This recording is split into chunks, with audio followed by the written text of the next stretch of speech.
أعوذ بالله من الشيطان الرجيم بسم الله الرحمن الرحيم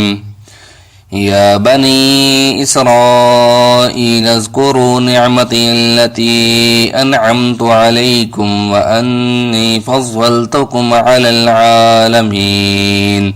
واتقوا يوما لا تجزي نفس عن نفس شيئا ولا يقبل منها عدل ولا تنفعها شفاعة ولا هم ينصرون وإذ ابتلى إبراهيم ربه بكلمات فأتمهن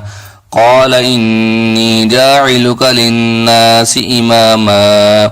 قال ومن ذريتي قال لا ينال عهد الظالمين وإذ جعلنا البيت مثابة للناس وأمنا واتخذوا من مقام إبراهيم مصلى وعهدنا إلى إبراهيم وإسماعيل أن طهرا بيتي للطائفين والعاكفين والركع السجود وإذ قال إبراهيم رب اجعل هذا بلدا آمنا وارزق أهله من الثمرات من آمن منهم بالله واليوم الآخر قال ومن كفر فأمتعه قليلا ثم أضطره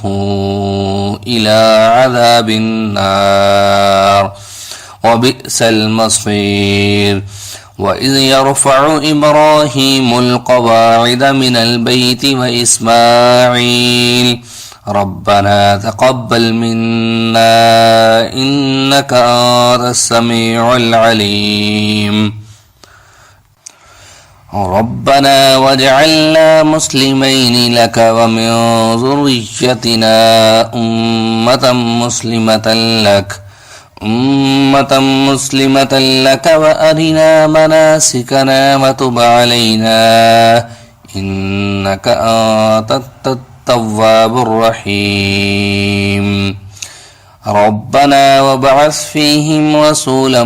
منهم يتلو عليهم آياتك ويعلمهم الكتاب والحكمة ويزكيهم إنك أنت العزيز الحكيم